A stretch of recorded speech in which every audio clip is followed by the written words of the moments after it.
It would be my honour to show off for you Saaj. কখন কোথায় দেখা করতে চাও বলো।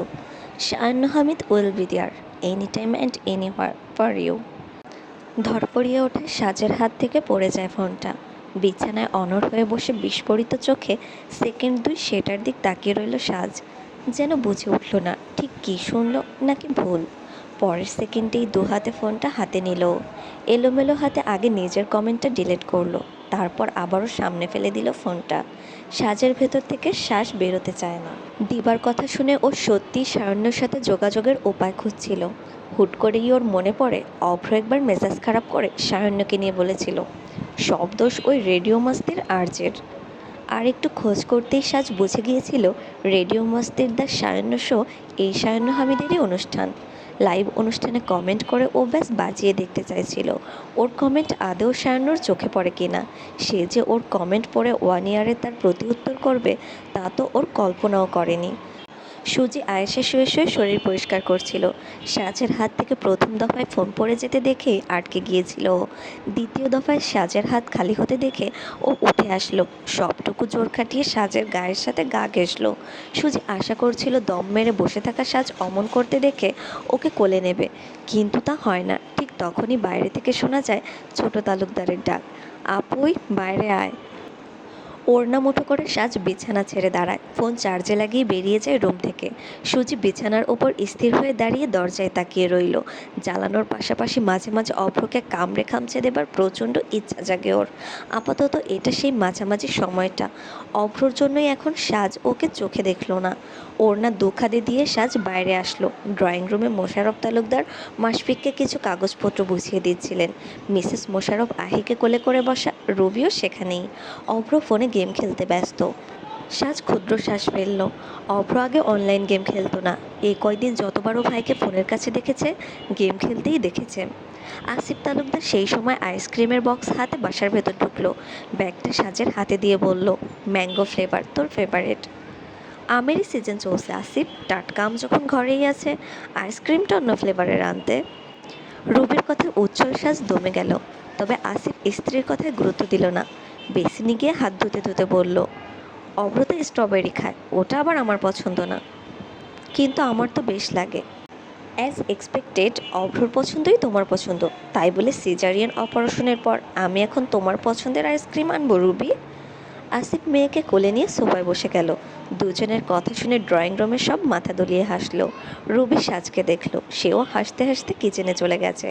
তালুকদার নিবাসের একটা মানুষেরও আজও একবারের জন্য অনুধাবন হলো না অভ্রর পছন্দই রুবির পছন্দ না, সাজের পছন্দ রুবির অপছন্দ। সাজ ট্রেতে সাজিয়ে এনে সবাইকে আইসক্রিম দিল, তারপর মাশফিকের সোফার হাতলে বসে গেল। সবাই খাচ্ছিল, কাগজপত্র সরিয়ে রেখে খাওয়া শুরু করলো মাশফিকও। 2 চামচ মুখে পড়ে বোনকে বলল, তোর 3rd ইয়ারের ক্লাস কাল শুরু? ভাইয়ের প্রশ্নে সাজ অবাক হলো না। ও জানে ওর ছোট ছোট বিষয়ও মাশফিক মনে রাখে। ইশারায় হ্যাঁসূচক জবাব দিল সাজ। আসিফ তালুকদার বলল, তাহলে সাজ তুই এক কাজ কর, আমি আহির জন্ম নিবন্ধনের অনলাইন অ্যাপ্লিকেশন করেছিলাম, কাগজপত্রও সব ঠিকঠাক করে রেখেছি। তুই পরশু কলেজ থেকে ফেরার পথে ওয়ার্ড কমিশনার অফিসে গিয়ে ওগুলো একটু জমা দিয়ে আয়, পারবি না? এই কাজটাও তোমার সাজকে দিয়ে করাতে হবে? সাজের জবাব দেওয়ার আগেই রুবি মুখ খুলেছিল। সবাই এক পলক ওর দিকে তাকালো। রুবি রয়েস হয়ে যায়। মোশাররফ তালুকদার বলেন, তাতে কি সমস্যা হবে না কোনো, সাজের কলেজের একদম পাশেই কমিশনার অফিস। তাছাড়া আমিও ওকে একা ছাড়বো না, আমার পরিচিত আছে ওখানে। আসিফের কথা কানে তুলল না রুবি। বাবার মতো মান্য করা মানুষটার কথায় মোশাররফ তালুকদারের কথাই চুপ রইল। এমনিতেও সমস্যা সাজের কিনা তাতে ওর বিন্দুমাত্র আগ্রহ নেই। উল্টো ও চাইছিল না সাজ ওর মেয়ের এমন গুরুত্বপূর্ণ কাজের দায় নিক। সবার আগে খাওয়া শেষ করলো মাশফিক। টিস্যুতে হাত মুছতে মুছতে বলল, আমার 2-1 দিনের মধ্যে কুমিল্লা যেতে হতে পারে। কেন? অফিসিয়াল কাজে, না গেলে চলছেই না, দিনে গিয়ে দিনে ফিরবো। সাজ মাথা দোলালো। অভ্র যত বেশি বাড়ি ছাড়তে চায় মাশফিক তত বেশি বাড়ি পাগল। তালুকদার নিবাসের বাইরে কোথাও থাকতে চায় না ও। কথাবার্তা শেষ করে নিজের ঘরে চলে আসলো সাজ। দরজার কাছে দাঁড়িয়ে বিছানায় থাকা ফোনটা দেখলো, যেন এখনও তাতে বাজছে, any time and anywhere for you. সাজ অস্বস্তি নিয়ে আগে টেবিলের কাছে গেল। টোট ব্যাগটায় খাতাপত্র গুছিয়ে একটা বই হাতে করে ফেরত আসলো বিছানায়।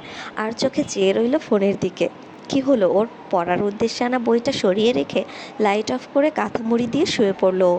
সুজি উল্টো পাশ হয়ে ঘুমিয়েছিল। বিছানায় নড়চড় বুঝে ঘাড় ঘুরিয়ে দেখল সাজ কাঁথা মুড়ি দেওয়া। সুজির বোধহয় বুকের সাথে চোখও যেন টলমল করে। কি হলো কি আজ সাজের? ওকে কোলে কেন নিল না সে? এমন পর কি করে হয়ে গেল? কার পাল্লায় পড়ে হয়ে গেল? ভালোবাসার মানুষটার হুট করেই এমন চেঞ্জ হয়ে যাওয়া কি মানা যায়? বন্ধ চোখে আকস্মাৎ আলো পড়ায় চোখ আর একটু খিচে বন্ধ করে নিল সায়ন্য। আস্তে ধীরে চোখ মেলে পাশে তাকালো। ওর সর্বপ্রথম চোখে পড়ে ফুটপাতের ওপরের আয়নার দোকানটায়। তার দেওয়ালে ঝুলিয়ে রাখা ছোট বড় আয়নাগুলোতে গাড়ির হেডলাইটের আলোর প্রতিফলন হচ্ছে। সে কারণেই কোনোটা ওর চোখে পড়ছিল হয়তো। জ্যামে আটকে থাকা অফিস পিক আপ এমনিতেই সায়ন্যর মেজাজের 12টা বাজিয়ে দেওয়ার জন্য যথেষ্ট ছিল। তার উপর এই আলোর ঝলকানি। জানালার পাশে বসে সায়ন্য কাজ তুলে দিতে উদ্যত হয়। ঠিক তখনই ওর কানে আসে চুরির আওয়াজ। সায়ন্য থেমে গেল। নিজের অজান্তেই চোখ তুলে পুনরায় দোকানের দিকে তাকালো। দোকানে সাজছিল। প্রথম দিনের ক্লাস আগে আগে শেষ হয় বান্ধবীর সাথে দোকানে এসেছে ও। বান্ধবীর দুল কেনার সময়টায় ও নিজের জন্য চুড়ি দেখছিল। বেগুনি রঙা কামিজ, সাদা ওড়না সালোয়ার, হাতে ঝোলানো টোট ব্যাগ, মাঝখানে সিঁথি করা খোলা চুলের অতি সাধারণ বেশের সে রমণী বেশ আগ্রহে চুলের গোছা ঘুরিয়ে ঘুরিয়ে দেখছিল। সায়ান্নর এবার খেয়াল হলো দোকানটা কেবল আয়নার দোকান না, সামনের টেবিলের মতো জায়গাটুকুতে হরেক রকমের হরেক রঙের চুড়ি রাখা। আংটি, পায়েল, মালা, কানের দুল সহ নানান রকমের গয়নাও ঝুলছে। সাজের দু হাতের মুঠোয় 4 গোছা চুড়ি ছিল। ইতিমধ্যে পড়ে থাকা চুড়িগুলো খুলে নিচে রেখেছে ও। চুড়ি খোলার সময়কার আওয়াজই কানে গিয়েছিল সায়ন্নর। ওর বাছাই করা 4 গোছা চুড়ি থেকে 1 গোছা সাজ বাঁ হাতে পড়ল। তারপর পাশের এক ল্যাম্পপোস্টের পোলে আস্ত করে হাতটা বাড়ি লাগালো দুবার। সায়ন্নর আগ্রহ বাড়ে। ও স্পষ্ট দেখল সাজ কান এগিয়ে কিছু একটা শোনায় মনোযোগী। কান খাড়া করে পূর্ণ মনোযোগের সাথে এবার সায়ন্নও শোনার চেষ্টা চালালো। সাজ একের পর এক 4টে চুড়ির গোছেই হাতে পড়ল, পোলে বাড়ি লাগালো, কিছু একটা শুনল। সায়ন্নর বুঝে আসে সে চুড়ির আওয়াজে তীব্রতা পরখ করছিল। কাউকে ডাক লাগাতে গেলে এই চুড়ির আওয়াজকেই ব্যবহার করে সাজ। ওর চুড়ির গোছা পরখ করা শেষ হলে মৃদু হাসল সায়ন্য। আপন মনে বলল, 3 নাম্বারটা। সিগন্যাল সবুজ হয়ে যাওয়ায় সায়ন্যর গাড়ি চলতে শুরু করে। সাজকে পেছনে ফেলে চলে যাচ্ছিল ও। কিন্তু সাজ তখনও ওর দৃষ্টিসীমার বাইরে যায়নি। ড্রাইভিং মিররে সায়ন্য স্পষ্ট দেখল হাতের বাকি চুড়িগুলো নিচে রেখে 3 নাম্বার চুড়ির গোছাটাই দোকানদারকে এগিয়ে দিয়েছে সাজ। ইশারায় বোঝাচ্ছে ওটাই প্যাকেট করে দিতে। শব্দহীন তবে বড়সড় একটা হাসি দিয়ে সিটে হেলান দিয়ে চোখ বন্ধ করে নিল সায়ন্য। গাড়িতে বসা ওর বাকি সব কলিগ ঝিমোচ্ছিল, নইলে ওর এই মুহূর্তের হাসিটা দেখলে তারা অবাক হতো। একটু বেশি বন্ধুত্বপূর্ণ সম্পর্ক থাকলে ওকে হয়তো জিজ্ঞেস করেই বলতো, ব্যাপার কি আর যে এমন খুশি হচ্ছ কেন, এভাবে হাসছো কেন? অকারণে এমন মিটমিটিয়ে হাসা তো ভালো লক্ষণ না। এইসব তো প্রেমের লক্ষণ, গোল্লায় যাওয়ার লক্ষণ। তবে কি তুমি প্রেমে পড়লে সায়ন্য হামিদ? শেষমেশ তুমিও কি তবে গোল্লায় গেলে? আর কত গোল্লায় যাবে তুমি সায়ন্য? পুলিশ হওয়ার মতো অপরাধটা আমি কেন করেছি বলতে পারো? সারাটা জীবন তোমার একের পর এক কীর্তি ধামাচাপা দেওয়ার জন্য? সাজ চমকে চোখ তুলে তাকালো। ওয়ার্ড কমিশনার অফিসের সামনের বাগানের বসার জায়গায় বসে বই পড়ছিল। আসিফ তালুকদারের কথা মতো ওর আজকে ক্লাস শেষ করে আহির জন্ম নিবন্ধনের কাগজপত্র জমা দিতে এসেছে। কিন্তু এখানে আসার পর জানতে পারলো ছোট চাচার পরিচিত অফিসার তখনও আসেনি। আসিফ তালুকদারকে মেসেজ করলে সে খোঁজ নিয়ে জানায় লোক অল্প কিছুক্ষণের মধ্যে চলে আসবে নাকি। সাজের বাসায় চলে আসা বা অপেক্ষা করা দুটো অপশনই ছিল।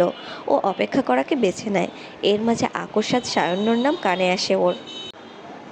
আওয়াজ অনুসরণ করে আশপাশ দেখতেই সাজের চোখে পড়ল অফিসের ঠিক বাইরে পুলিশের পোশাক পরিহিত এক লোক উক্ত কথা বলছে। আর তার সামনে দৃষ্টিনত করে দাঁড়িয়ে সায়ন্য হামিদ ঘাড়ে হাত বুলাচ্ছে। বই বন্ধ করে সেদিকে মনোযোগী হলো সাজ। সায়ন্যর সামনে দাঁড়ানো ভদ্রলোক বললেন, কিছু বলেছি তোমাকে, তুমি বুঝতে পারছো না? ঠিক সময়ে না আসলে কি হতো? ট্রাফিক পুলিশকে থাপ্পড় মেরেছো কেন? ও ঘুষ কেন নিল? ছেলের পাল্টা প্রশ্ন শুনে সরোয়ার হামিদের কপালে হাত চলে যায়। ঘুরে উঠে এদিক ওদিক হাঁটাহাঁটি করে পুনরায় সায়ন্যর সামনে আসলেন তিনি। নিজেকে সামলে বললেন, আচ্ছা ঠিক আছে, বাসায় যাও। এই মুহূর্তে বাসায় যাবে তুমি? বাসায় যাচ্ছিলাম, অফিস শেষ আমার। বিরক্ত নিয়ে জবাব দিল সায়ন্য। সরোয়ার হামিদ একটা শ্বাস ফেলে গাড়িতে বসে গেলেন। ছেলের নামে মারপিটের অভিযোগ শুনে রীতিমতো কলিজা হাতে করে এসেছিলেন তিনি। অবশ্য এটা নতুন কিছু তো না। সাজ লোকটাকে চলে যেতে দেখে বইয়ে মনোযোগ দিল। কিন্তু মিনিট খানেকের মধ্যে ওর কানে আসে, কি ম্যাডাম, দেখা করতে চাইলে অথচ সময় আর জায়গার কোনো আপডেট দিলে না, ঠিক হলো এটা? সাজ চকিত চোখে যায়। গাঢ় খয়েরি শার্ট, জিন্স পরিহিত সায়ন্য হামিদ ওর সামনেই দাঁড়ানো, প্যান্টের পকেটে ডান হাত গুজে আরামে দাঁড়িয়ে অদ্ভুত হাসির সাথে কথাগুলো বলছে সে। বই বন্ধ করে ধরফড়িয়ে উঠে দাঁড়ালো সাজ, মোবাইলে দ্রুত হাঁটতে টাইপ করলো। কী সব বলছেন? আমি কেন আপনার সাথে দেখা করতে চাইবো? দিবার কথা মতো। সাজের প্রসারিত চোখে বিস্ময় আর প্রশ্ন। আপনি কি করে জানলেন? ও না বললেও সে প্রশ্নটা বুঝে যায় সায়ান্ন, তেমনি হেসে জবাব দিল। অপছন্দ করা সত্ত্বেও আমার সাথে নিজে থেকে দেখা করতে চাইবে, তোমার গিল্টি ফিল এত বেশি না। আর আমার কাছে তুমি বা অন্য কাউকে অ্যাপিল করার জন্য বলবে, অভ্রর কলিজাটাও এত বড় না। তাহলে আর বাদ রইল দিবা। ওর কথাতেই প্রভিয়োগ হয়ে লাইভে কমেন্ট করে ফেলেছিলে তুমি, তাই না? আমি কোথাও কোনো কমেন্ট করিনি, আপনার ভুল হচ্ছে কোথাও। আপনি হয়তো অন্য কারোর সাথে আমাকে গুলিয়ে ফেলছেন। কিন্তু এটা তো ওই কমেন্টকারীরই আইডি, তার আইডি তোমার ফোনে লগ ইন করা কেন? সাজের বিস্ফোরিত চাহনি সো মেরে সায়নের কাছ থেকে ফোনটা কেড়ে নিল। দেখলো সেটার স্ক্রিনে তখন নোটপ্যাড না, ফেসবুক অ্যাপ চালু করা। তীক্ষ্ণ নজরের সামনে তাকালো সাজ। আপনি একটা চরম বেয়াদব। কথা বলতে পারলে ও যে এই কথাটাই বলতো, এবার এটা বুঝতেও সায়নের অসুবিধা হলো না। তবুও ওর ঠোঁটের হাসি কমলো না, বেশ আনন্দের সাথেই বলল, I totally agree with you. আমি চরম বেয়াদব। দাঁতে দাঁত চেপে সাজ বসার জায়গা থেকে ব্যাগ বই হাতে নিতে যাচ্ছিল, কিন্তু সায়ান্ন পকেট থেকে হাত বের করে সামনে বাড়িয়ে ওকে আটকে দিল। সাজ রাগে চোখে তাকাতেই ও বেশ গুরুতর ভঙ্গিতে বলল, আচ্ছা রিল্যাক্স, আর টিচ করবো না, এবার কাজের কথা বলি, যে কারণে তুমি দেখা করতে চাইছিলে। দেখো সাজ, অভ্র দিবা ওরা দুজনেই ছোট, অবুঝ। ওদের জন্য তোমার কনসার্ন হবে এটা ঠিক আছে, কিন্তু ওদের নিয়ে এতটাও সিরিয়াস হওয়ার কিছু নেই। কথা না বলাটাই ওদের জন্য ঠিক। এখন যখন দুজনে একটা ভ্যালিড রিজনে একে অপরের সাথে কথা বলছে না, সেটা তো আরও ভালো হয়েছে। এখানে আমার তোমার দায়িত্ব নিয়ে ওদের প্যাচ আপ করানোর কিছু নেই তো। এতদিন প্রেম করেছে দুজনে, আর তাতে সমস্যাই হয়েছে। অভ্রর মনোযোগের অবস্থা, রেজাল্টের অবস্থা খুব একটা ভালো না। এখন ওদের থাকতে দাও কয়েকদিন যোগাযোগ ছাড়া, দেখা যাক এর পরিণতি কী হয়। তুমি বুঝেছো আমার কথা? সাজের চোখে মুখে বিস্ময়। সায়ন্য হামিদের কাছ থেকে এমন বুঝদারের মতো কথা একেবারেই আশা করেনি ও। যে সায়ন্যকে সাজের সর্বোচ্চ বেপরোয়া বলে মনে হয়, হুট করেই সে সায়ন্যকে পৃথিবীর সবচেয়ে বুঝদার ভাই মনে হলো সাজের। না চাইতেও নমনীয় হলো ও। সায়ন্য আরও কিছু বলতে যাবে, এর মাঝে ওদের কানে আসে, সায়ন্য। হাসানকে দেখে সায়ান্নর ভেতর থেকে বিরক্তির ক্ষুদ্রশ্বাস বের হয়। কারোর সাথে তেমন ভালো সম্পর্ক না হলেও জীবনে কোনো কলিগের ওপর এত বিরক্তিভাব আসবে সায়ান্নর ধারণা ছিল না। বড় বড় কদমে হাসান ওদের দিকেই আসলো। সাজকে আপাতমস্তক দেখে নিয়ে সায়ান্নকে বলল, কী খবর, তুমি এখানে? কেস খেতে যাচ্ছিলাম। হাসানের ঠোঁটের কোণে বিদ্রুপাত্মক হাসি ফোটে একটা। সে হাসিটা সাজের পছন্দ হলো না। পাশ থেকে ব্যাগ নিয়ে ফোন আর বই তাদের ঢোকাতে লাগলো। হাসান কিছুটা উঁচু হয়ে সায়ন্নর কানের কাছে মুখ নিল, ফিসফিসিয়ে বলল, গার্লফ্রেন্ড কেস? এমন কিছু না। I understand. শুরুর দিকে আমরাও ওই কিছু নাই বলতাম। By the way, our would be bhabhi, আপনার সাথে দেখা হয় খুব খুশি হলাম। চলে আসতে উদ্যত হওয়া সাজ আটকায়। ফাঁকা দৃষ্টিতে একবার হাসানকে তো একবার সায়ান্নকে দেখল। কি বলছে কি এই লোক? কার ভাবি, কিসের ভাবি? সায়ান্নর বিরক্তি বাড়ল। কখনো বিয়ে করলেও ওর স্ত্রীর সাথে এমন হেসে হেসে মজা করবে, হাসানের সাথে এমন সম্পর্ক ওর না। সে কেবল ওদের দুজনকে অস্বস্তিতে ফেলবে বলেই যে এসব বলছে, তাও বেশ ভালো মতোই জানে। শান্ত স্বরে বলল, স্টপ ইট হাসান। কেন? থামবো কেন? আর হবু ভাবি, আপনি কিছু বলছেন না যে? আপনার হবু স্বামী তো আপনার সাথে কথাই বলতে দিচ্ছে না। সাজ শক্ত হাতে টোট ব্যাগটা মুঠো করে ধরল। দিবাকে নিয়ে কিছুক্ষণ আগ অবধিও ওর কোনো অভিযোগ ছিল না। বয়সের দায় ধরে নিয়ে ও মেনে নিয়েছিল সবটাই। কিন্তু এই মুহূর্তে ওর দিবার ওপর রাগ হচ্ছে। বহুদিন পর কার ওপর এমন রাগ হচ্ছিল সাজের। দিবা সেদিন তালুকদার নিবাসে না গেলে, ওকে সায়ন্নর সাথে কথা বলতে অনুরোধ না করলে ও সায়ন্নর লাইভে কমেন্ট করতো না। আজ সায়ন্য ওকে কথা শোনানোর সুযোগ পেত না। নইবা এই অচেনা লোকটা ভাবি ভাবি ডেকে ওর মাথা খারাপ করে দেবার মতো পরিস্থিতিটুকু পেত। সায়ন্য আবারও বিরক্তির সাথে মুখ খুলল, বেশ জোর দিয়ে হাসানকে বলল, Hasan enough, now you please shut your mouth please. আরে আরে, খেপছো কেন? কারণ তুমি বাড়াবাড়ি করছো। কোনো ভাবি টাবি হয় না ও তোমার। আসলেও নাকি? তো সেটা ভাবি মুখ ফুটে বলছে না কেন? কারণও বলতে জানে না। হাসান আটকে রইল। সায়ন্য হামিদের সাথে ওর মজা করার সম্পর্ক না, অতএব সামনে দাঁড়ানো মায়াবী মেয়েটাকে বোবা বলে সে যে ওর সাথে মজা করবে না তা হাসান জানতো। কিন্তু তবুও নিশ্চিত হবার জন্য সায়নের দিকে সেকেন্ড তিনেকের জন্য চেয়ে রইল।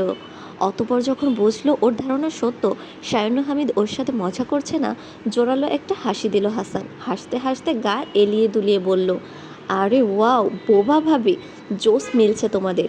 এই না হলো রাবনে বানাদি জুড়ি, একজন বলার জন্য বিখ্যাত, আরেকজন না বলার জন্য। এমন বলা শেষ করার আগেই হাসান আঁতকে উঠে থেমে গেল। বিস্ফোরিত চোখে দেখল সায়ন্য হামিদ ওর বুকের দিকে শার্ট মুঠো করে নিয়ে থেমে আছে। হাসানের বলা কথাটার জন্য ও প্রস্তুত ছিল না, যার ফলে ওর প্রতিক্রিয়াও ছিল তাৎক্ষণিক। সায়ন্য চোখ বন্ধ করে বড়সড় একটা দম নিল, অতপর চোখ মেলে সাজের দিকে তাকালো। তার ভাষা ভাষা দু চোখ তখন জলে ভরপুর। যখন তখন বাঁধভাঙা অশ্রু সামনের জনের হৃদয়ে তাণ্ডব তুলে দিয়ে যাবে এই দশা। জল ভরা সে চোখ জোড়া দেখে সায়নুর হাত আগলা হয়ে আসে। অজান্তেই হাসানকে ছেড়ে দিল ও। সাজ আর এক সেকেন্ড দাঁড়ালো না, হাতে ঝুলানো ব্যাগটা ধরে এক প্রকার ঝড়ো হওয়ার মতো চলে গেল ওখান থেকে।